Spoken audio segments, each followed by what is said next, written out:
I'm really feeling great. Actually এগুলা সব আমার ম্যানিফেস্টেশনে ছিল যে বাংলাদেশে এরকম বড় প্রোগ্রাম হবে, একদিন আমি ফাইট করব, I'll be the star here. এগুলো সব আমার ম্যানিফেস্টেশনে ছিল। আমি অনেক চিন্তা করেছি, স্বপ্ন দেখেছি।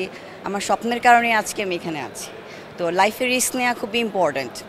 রিস্ক না নিলে আপনি ভালো কিছু করতে পারবেন না। সবসময় আউট অফ দ্য বক্স চিন্তা করতে হবে, সো দ্যাট আমরা ভালো করতে পারি, আরও সামনে এগিয়ে যেতে পারি। এই জন্য সরকারের আমরা দৃষ্টি আকর্ষণ করতেছি, সরকার যেন এই সেক্টরে আরও বেশি দেখে, মেয়েদেরকে আরও বেশি সুযোগ সুবিধা দেয়, সো দ্যাট আমরা এগিয়ে যেতে পারি, ছেলেদের সাথে তাল মিলিয়ে চলতে পারি। আমি গত 8 বছর ধরে মার্শাল আর্ট করতেছি।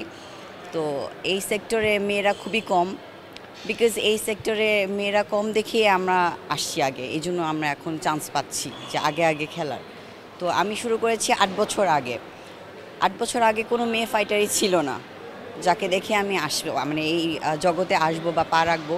কিন্তু এখন অনেক মেয়ে আছে যাদেরকে দেখে ফিউচার জেনারেশনরা আসতেছে ফাইটে।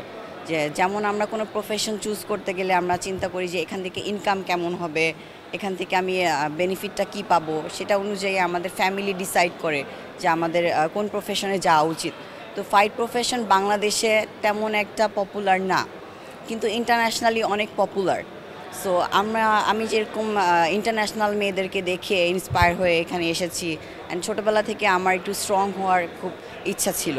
আমি একজন বিএসসি ইঞ্জিনিয়ার, আমি বায়োটেকনোলজিতে পড়াশোনা করেছি ইস্ট ওয়েস্ট থেকে। তো এরপরে হচ্ছে আমি পাশাপাশি এটা চালিয়ে গিয়েছি আত্মরক্ষা শেখার জন্য বা স্ট্রং হওয়ার জন্য। কিন্তু আস্তে আস্তে আমার এই প্রফেশনটা খুব ভালো লেগেছে, অ্যান্ড আমার মনে হয়েছে যে আমার সামনে যাওয়া উচিত to inspire other girls, so that এই ফিল্ডে অন্যান্য মেয়েরা আসে অ্যান্ড আরও নিজেকে আরও কনফিডেন্ট মনে করতে পারে, নিজের প্রোটেকশন দিতে পারে। অ্যান্ড লাইফের সব ক্ষেত্রেই এটা খুবই প্রয়োজন আমার মনে হয়।